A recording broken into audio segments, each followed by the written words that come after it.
Thomas Reed's fingers flew across the medical scanner's holographic interface as alarms blared through the United Earth Embassy's medical wing. His patient's vital signs were plummeting at an alarming rate, and the usual antidotes weren't working. This wasn't just any patient, this was Empress Kthara of the Etherian Empire, the most powerful alien civilization humanity had encountered. "Her neural patterns are degrading," shouted Nurse Wilson from across the room. "Whatever this toxin is, it's not in our database." Thomas studied the molecular structure displayed on his screen. The poison was unlike anything he'd seen before, it seemed to be targeting specific proteins in the Etherian nervous system. He glanced at Kthara's unconscious form on the biobed, her iridescent skin taking on a dangerous gray pallor. The ceremonial wings that were typically spread proudly behind her now lay limp and lifeless. The assassination attempt had happened during the diplomatic dinner. One moment, the Empress had been raising a glass in a toast to Earth-Etherian cooperation, the next she had collapsed, her personal guards thrown into chaos. Thomas had been on duty in the medical wing when they rushed her in. "We need to think outside standard protocols," Thomas muttered, his mind racing. He pulled up everything they knew about Etherian physiology, which wasn't much, given how secretive they were about their biology. But there was something about their cellular structure. "Get me a quantum stabilizer, now," he ordered. "And prep 5 units of modified stem cells from our xenobiology stores." The medical team scrambled to follow his instructions. Thomas knew he was taking an enormous risk. The treatment he was considering hadn't even been tested on Etherians, but his instincts told him it was their only chance. The poison was designed to break down neural pathways, but what if they could create new ones faster than the toxin could destroy them? "Your Majesty," he said, knowing she couldn't hear him, "I hope you'll forgive me for what I'm about to do." He calibrated the quantum stabilizer to match the unique frequency of Etherian neural tissue. The modified stem cells would serve as building blocks, while the stabilizer would guide their development into new neural pathways. It was either going to save her life or kill her faster. "Beginning cellular reconstruction," Thomas announced, activating the procedure. The air around the biobed shimmered with quantum energy as the stabilizer went to work. Kthara's body jerked slightly, and for a terrifying moment, all her vital signs flatlined. Then, like a symphony coming into harmony, the monitors began showing improvement. New neural pathways were forming, bypassing the damaged areas. The poison was still present, but it was attacking dead tissue while the Empress's consciousness transferred to the newly generated neural network. "It's working," Nurse Wilson whispered in awe. "Dr. Reed, it's actually working." Thomas didn't respond, maintaining his focus on the delicate procedure. One wrong move could still prove fatal. For the next 2 hours, he carefully guided the reconstruction process, adjusting for any complications that arose. Finally, Kthara's vital signs stabilized completely. The poison had run its course, leaving behind a trail of dead neural tissue that her body would eventually absorb. But the new pathways were functioning perfectly, and her brain activity was returning to normal patterns. As Thomas stepped back from the biobed, exhausted but relieved, he found himself surrounded by Etherian royal guards. Their imposing figures, clad in living armor that seemed to pulse with its own energy, made him freeze in place. "Step away from her Imperial Majesty," commanded Guard Captain Raval, his hand hovering over his weapon. "The Empress is stable," Thomas explained, raising his hand slowly. "The poison has been neutralized, though she'll need rest to fully recover. I can provide you with the full medical report." He was cut off by a soft groan from the biobed. Every head in the room turned to watch as Kthara's eyes fluttered open. Her pupils, with their distinctive star-like pattern, took a moment to focus on her surroundings. "Where?" she began, her voice weak but clear. "Your Imperial Majesty." The guards immediately dropped to one knee. "You are in the Earth Embassy's medical facility. There was an attempt on your life." Kthara's gaze swept the room, finally settling on Thomas. He was struck by the intensity of her stare, there was something almost predatory in those starlit eyes. "You," she said, pointing a slender finger at him. "You are the one who saved me." Thomas nodded, trying to maintain professional composure. "Yes, Your Majesty." Dr. Thomas Reed, Chief Medical Officer of the United Earth Embassy. Cthara sat up, despite her guard's protests. Her wings spread slightly, catching the light in a breathtaking display of color. "Explain to me what you did. How did you counter a poison specifically designed to kill Etherian royalty?" Thomas described the procedure as clearly as he could, aware that he was admitting to using experimental techniques on the Empress of a vastly superior civilization. To his surprise, Cthara's expression showed not anger, but increasing interest. "Fascinating," she said when he finished. "You took an unprecedented risk with my life, Dr. Reed. A risk that saved not only me but possibly prevented an interstellar diplomatic crisis." She turned to her guard captain. "Contact the Imperial Palace immediately. I must speak with the High Council." "Your Majesty," Thomas interjected, "I must insist you rest. Your body needs time to adjust to the new neural pathways." Cthara's lips curved into what might have been a smile. It was sometimes hard to read Etherian expressions. "Your concern is noted, Doctor. But there are protocols that must be followed when someone saves the life of an Etherian Empress. Protocols that have not been invoked in over 3 centuries. Thomas had no idea what she meant, but something in her tone made his pulse quicken. As Cthara began conferring with her guards in their native language, he couldn't shake the feeling that his life was about to change dramatically. He had no way of knowing that by this time tomorrow, the entire solar system would be buzzing with news of the human doctor who saved the Empress, and the unprecedented decree she was about to make. Thomas stared at his reflection in the crystalline walls of the Etherian diplomatic chamber, hardly recognizing himself in the formal attire they'd provided. The iridescent fabric seemed to shift colors with his movements, mimicking the natural bioluminescence of Etherian skin. Just 24 hours ago, he'd been a regular medical officer. Now he stood at the center of an interstellar diplomatic storm. "The High Council is ready to receive you," announced an Etherian attendant, their wings creating subtle patterns of light as they moved. The chamber doors, composed of living metal that responded to Etherian biosignatures, parted silently. Thomas walked forward, trying to remember the protocol briefing he'd received. The High Council chamber was a vast amphitheater, with 12 Etherian nobles seated in ascending rings around a central platform. Above them all, Empress Cthara sat on her biosynthetic throne, looking fully recovered from the assassination attempt. "Dr. Thomas Reed of Earth," Cthara's voice carried effortlessly through the chamber. "You stand before the High Council of Etheria to answer for your actions during yesterday's incident." Thomas felt his throat go dry. "Your Majesty, I acted only to save your life, using the best medical knowledge at my disposal." "Indeed." Cthara's wings spread slightly, a gesture he'd learned indicated intense focus. "You used experimental procedures on an Etherian sovereign without authorization, risking my life in the process." The council chamber fell silent. Thomas could feel the weight of 24 star-pupiled eyes upon him.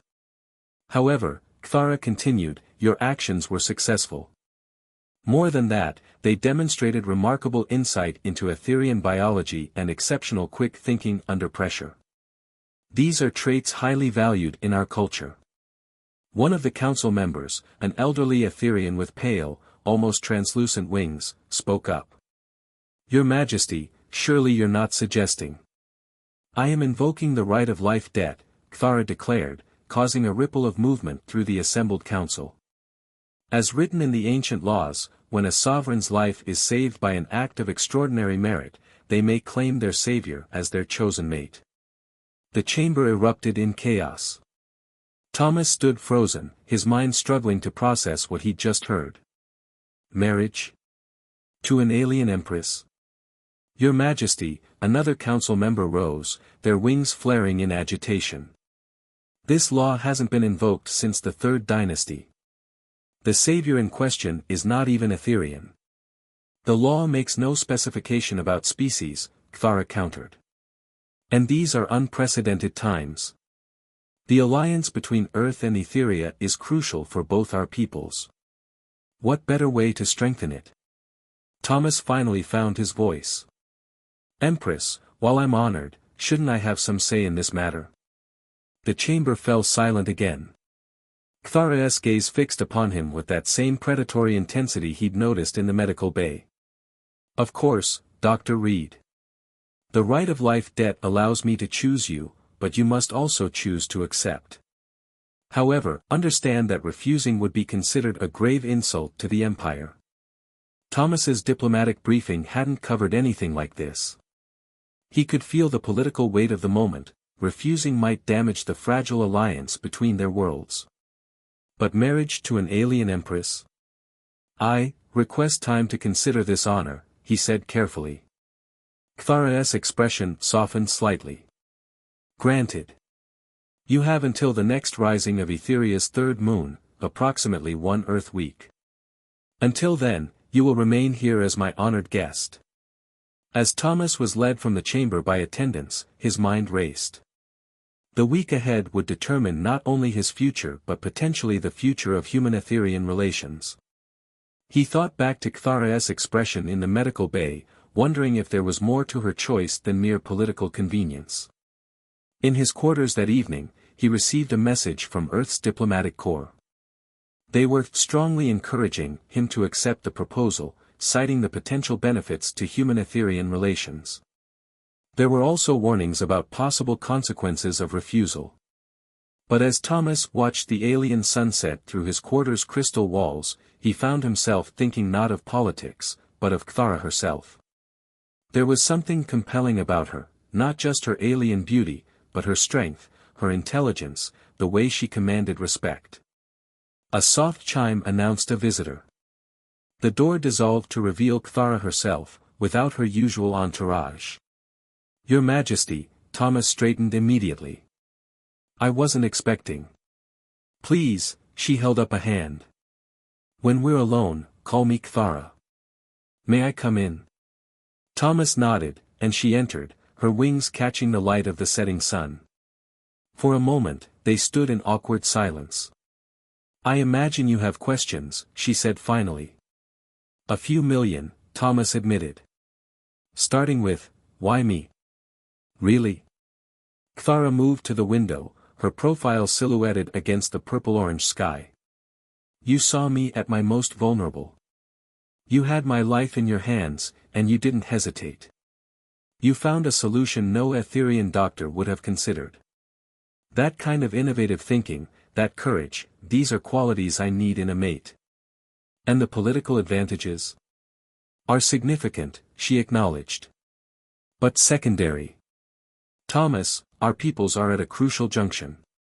We need someone who can bridge our worlds, who understands both cultures. Someone who can help us grow together rather than apart. She turned to face him fully. I won't pretend this would be easy. There will be opposition, challenges, danger even. But I believe you're capable of facing them. The question is, do you? Thomas looked at her, really looked at her. Beyond the alien features, he saw someone who carried the weight of an empire on her shoulders. Someone who, like him, was trying to do what was best for her people. I'll need the full week to decide, he said carefully. But I'm not saying no. Thara's wings shimmed with what he was learning to recognize as pleasure. That's all I ask. For now. As she left, Thomas returned to the window, watching the alien stars emerge. Whatever he decided, his life would never be the same. The question was, would he embrace this new destiny, or retreat to the safety of his old life? The answer, he suspected, would come not from political calculations or diplomatic pressure, but from what his heart told him in the days ahead. The Etherian capital ship, Stellar Dawn, emerged from quantum space above its homeworld, and Thomas felt his breath catch in his throat. Etheria was unlike anything he'd imagined, a planet of crystalline continents and bioluminescent oceans, with floating cities that danced in the light of 3 moons. After accepting Kthara's proposal, he'd spent a month in intensive cultural training. But no amount of studying could have prepared him for the reality of Etherian civilization. The ship descended through layers of living architecture, structures that grew, moved, and responded to their inhabitants' needs. Magnificent, isn't it? Kthara stood beside him at the observation deck. In the week since his acceptance, she'd made an effort to spend time with him daily, helping him understand the world he was about to enter. "It's beyond words," Thomas admitted. "Though I noticed the defense platforms tracking us." "Ah, you spotted those." Kthara's wings shimmered with approval. "Yes, security has been heightened since the assassination attempt. The investigation is ongoing." The ship docked at the Imperial Palace, a sprawling complex of crystal spires and organic architecture that seemed to defy physics. As they disembarked, Thomas noticed the barely concealed stares from the Etherian nobility. Their wings flickered with colors he was learning to recognize as disapproval and curiosity. "High Lord Vtor approaches," Kthara murmured. "Be prepared." A tall Etherian male with deep indigo wings strode toward them, followed by a retinue of nobles. "Your Majesty," he bowed, then turned to Thomas with barely concealed disdain. "So this is the human who presumes to join the imperial bloodline." "This is Dr. Thomas Reed," Kthara's voice carried a warning edge, "my chosen mate and future imperial consort." Of course, Vtor's wings flickered with barely suppressed emotion. "I simply worry about the genetic implications. The succession must be considered. Our scientists have already confirmed compatibility through genetic engineering," Kthara countered. "Any heir will be fully Etherian." Thomas kept his face neutral, though inside he was reeling. This was the first he'd heard about children being possible. He filed that away for a future discussion with Kthara. "If you'll excuse us," Kthara continued, "my mate requires rest after the journey. The formal presentation to the court will be tomorrow." As they walked through the living corridors of the palace, Thomas noticed how the architecture responded to Kthara's presence, creating patterns of light and opening pathways. He, in contrast, was ignored by the semi-sentient buildings. "The palace doesn't recognize your biosignature yet," Kthara explained. "That will change after the bonding ceremony." They reached his chambers, a suite that would have housed a small village back on Earth. The walls were alive with shifting colors, and a garden of crystalline plants filled one room with soft bioluminescence. "These will be your private quarters until the ceremony," Kthara said. "Though there are those who would prefer you never leave them." "The opposition is stronger than you initially implied," Thomas observed. Kthara's wings drew close to her body, a sign of concern. "Yes. Vtor leads a faction that believes etheria should remain pure. They see our alliance with Earth as a sign of weakness. And my presence here plays right into their hands." Perhaps, she touched his arm lightly, sending an electric tingle through his body. "Or perhaps you'll prove them wrong. You've already surprised them once by saving my life." After she left, Thomas explored his quarters, finding Earth-compatible food synthesizers and atmospheric controls adjusted to human comfort. Kthara had clearly planned for his arrival meticulously. A subtle movement caught his eye. One of the crystalline plants seemed to be growing toward him. As he watched, it reshaped itself into a rough approximation of human features before dissolving back into its original form. "The palace is learning you," said a voice. Thomas turned to find an elderly Etherian scholar, his wings faded with age. Master Ran, Thomas recognized him from his briefings. "The Emperor's former advisor. And now yours, if you'll accept my guidance." Ran moved to examine the responsive crystal. "The palace's consciousness is curious about you. Like many here, it has never encountered a human before. Will it ever fully accept me? That depends on you." Ran's wings shifted in a pattern Thomas didn't recognize. "Our civilization is ancient, Dr. Reed. Change comes slowly, and not without resistance. But Kthara sees something in you that she believes we need. And what do you see? Rand studied him with those star-filled eyes. I see someone who might help us remember that adaptation is not weakness. The crystal learns you because it must evolve or die. Perhaps etheria must do the same. Later that night, unable to sleep, Thomas stood at his window watching the 3 moons of etheria dance across the sky. Below, the crystal cities pulsed with life, while above, defense platforms maintained their vigilant watch. He thought of Earth, now seeming impossibly distant. He thought of Cthara, and the way her touch had felt. He thought of the challenges ahead, political intrigue, assassination threats, cultural barriers that seemed insurmountable. But he also thought of the crystalline plant, reaching out to understand him. If even the palace itself could learn to adapt, perhaps there was hope. Tomorrow he would face the imperial court, and he would show them that humanity had something to offer after all. As he finally drifted off to sleep, the walls of his chamber pulsed softly, matching the rhythm of his breathing. Somewhere in the living architecture of the palace, new neural pathways were forming, just as they had in Cthara's brain when he saved her life. Change was coming to etheria, one small adaptation at a time. The warning came from Thomas's medical scanner first.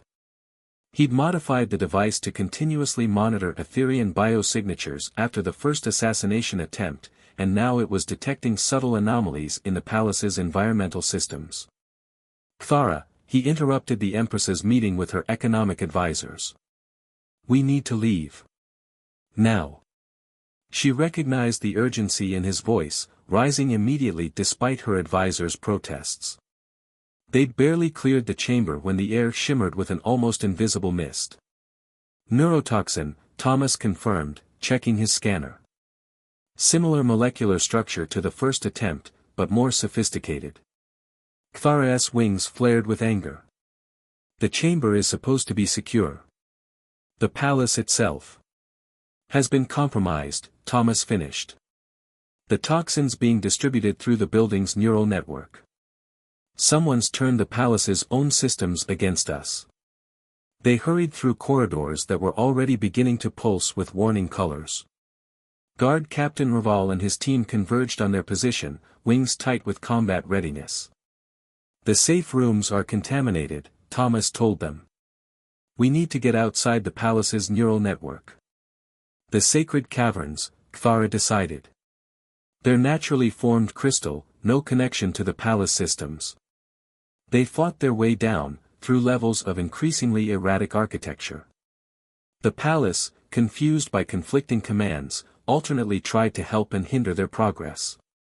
Sections of floor dissolved without warning, while walls shifted unpredictably. Thomas's mind raced as they descended. The toxin's composition, the palace's behavior, the timing, it all pointed to someone with intimate knowledge of both Etherian biology and technology. Someone who had access to the highest levels of security. They reached the cavern entrance just as the first explosions rocked the upper levels. The rebels were making their move, using the assassination attempt as cover for a coup. Seal the entrance, Cthara ordered once they were inside. The guards used their weapons to collapse the tunnel behind them, cutting them off from their pursuers. In the crystalline cavern, illuminated by natural bioluminescence, Thomas checked Cthara for exposure to the toxin. You're clean, but we need to synthesize an antidote for anyone who was exposed up there. He began unpacking his medical kit, modified now with Etherian technology. The cave's natural crystals hummed with ancient energies, untouched by modern Etherian biotech. The rebels will claim I'm dead, Cthara said, her wings dim with concern. They'll try to seize power before. She was cut off by a familiar voice. They already have. High Lord Vtor stepped from behind a crystal formation, flanked by armed supporters. His wings blazed with triumph. Did you think we wouldn't anticipate your escape route? He gestured to the crystals around them. These caverns have witnessed every major shift in Etherian power for millennia. They'll witness this one too. You corrupted the palace systems, Thomas realized. That's why they've been acting strangely around me, you were already modifying them to reject foreign biosignatures. Thwarted's wings flickered with grudging respect. Clever human. Yes, we've spent months preparing the palace for purification. Your arrival simply accelerated our timeline. The first assassination attempt, Thwarted's voice was cold. That was you as well. A regrettable necessity. We couldn't risk you binding yourself to this creature. Etheria must remain pure. Thomas shifted slightly, palming something from his medical kit. You're so focused on purity that you've forgotten what made etheria great in the first place: adaptation. Evolution. What would you know of Etherian greatness? Thor snarled. I know that your ancestors survived by adapting to challenges, not hiding from them. I know that the palace itself tries to learn and grow. Thomas took Thwarted's hand. And I know that these crystals are about to remind you of that. Before Thor could react, Thomas activated the quantum stabilizer he'd modified with Etherian technology. The cavern's crystals resonated with the device's frequency, amplifying it. The rebels cried out as their neural implants, the source of their control over the palace, overloaded. Thwarted's guards, led by Raval, emerged from hidden positions in the crystal formations.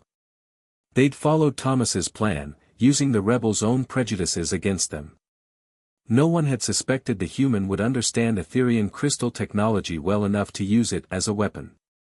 As the rebels were secured, Thwarted turned to Thomas. You knew they'd follow us here. I suspected. The crystals in your neural pathways after I saved you, they resonate at a unique frequency. I've been studying it, learning how your technology interfaces with natural crystal formations.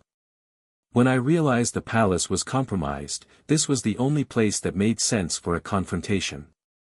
She touched his face gently. You continue to surprise me, Thomas Reed. The palace will need to be purged of their corrupted protocols, he said.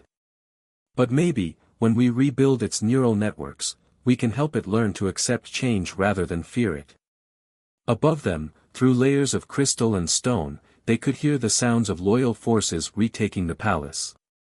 Thwarted's wings brightened with their natural luminescence, a sight that still captivated Thomas. My people will need the same, she said softly.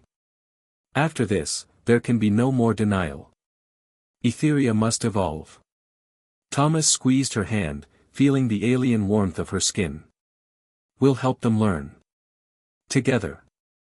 The ancient crystals hummed around them, their frequencies shifting to harmonize with the combined resonance of human and Etherian biology. Change was coming to this ancient civilization, ready or not. The only question was whether they would embrace it, or be left behind in the crystalline dust of history. The imperial bonding ceremony took place in the newly restored Great Crystal Chamber, 3 months after the failed coup. The palace's neural networks, reconstructed with Thomas's innovations, created shifting patterns of light that combined Earth and Etherian motifs. Representatives from both worlds watched as Thomas and Thwarted stood before the crystal throne. Thomas wore ceremonial robes that incorporated modified biotech, allowing him to generate a subtle luminescence that mimicked Etherian patterns. Thwarted's wings were fully extended, creating a dazzling display of color that reflected her joy and pride. The path of stars has brought us here, she spoke in both English and Etherian, her voice carrying through the chamber. Not just to unite two beings, but to forge a future where our peoples grow stronger together. The ancient bonding crystals floated between them, responding to both their biosignatures. This itself was a miracle, the crystals had never before recognized non-Etherian life. But Thomas's cellular structure, altered slightly by his continued exposure to Etherian technology, created a unique resonance. I, Thara, Empress of the Crystal Realms, choose you as my mate, she continued. Not for duty, though you serve our peoples well. Not for politics, though you navigate them wisely. But for love, which transcends the boundaries between worlds. Thomas took her hands, feeling the familiar warmth. I, Thomas Reed, accept this bond. Not for power, though I'll use it to protect our peoples. Not for glory, though I'll honor your empire's traditions. but for love, which taught me that the greatest discoveries come from embracing the unknown. The bonding crystals pulsed, creating a quantum field that merged their biorhythms. Thomas felt Kthara's consciousness brush against his, not invasive, but intimate in a way he'd never imagined possible. He sensed her strength, her hopes, her deep love for her people, and now, for him. Master Ran, officiating the ceremony, raised his hands. The crystals recognized this bond. Let all who witness remember this day not as an end to tradition, but as the beginning of a new evolution. The chamber erupted in harmonious light as the palace itself celebrated, its neural networks expressing joy in the only way they could. Even former opponents like High Lord thwarted supporters, those who had accepted rehabilitation, had to acknowledge the beauty of the moment. Later, at the celebration, Thomas and Kthara greeted representatives from both worlds. The Earth ambassador presented them with a quantum-encrypted database of human medical knowledge, a wedding gift that would revolutionize healthcare in both societies. Did you ever imagine this? Kthara asked quietly during a private moment. When you were treating me that first day? Thomas smiled, touching one of her wings gently. I imagined saving your life. The rest. He gestured to the gathered crowds, the merged technologies, the new possibilities spreading out before them. This is beyond anything I could have dreamed. The clinical trials for the hybrid medical treatments begin next week, she said. Your techniques, combined with our crystal technology, could save millions of lives in both our worlds. And the educational exchange program? The first group of human medical students arrives tomorrow. They'll learn alongside Etherian healers, in a wing of the palace specifically adapted for human biology. Thomas watched as human and Etherian children played together in the palace gardens, their laughter transcending any language barrier. The palace's crystals had learned to respond to human biosignatures now, creating safe pathways for their smaller bodies. There will still be challenges, Kthara acknowledged. Change never comes easily, especially to an ancient civilization. Then we'll face them together, Thomas said. Like we always have. As if in response, the palace shifted its illumination, creating a new pattern that spoke of neither Earth nor Etheria alone, but of something entirely new. Outside, the 3 moons of Etheria rose over the crystal cities, their light reflecting off satellites that would carry signals between their worlds. Kthara's wings wrapped around Thomas, creating a private moment in the midst of the celebration.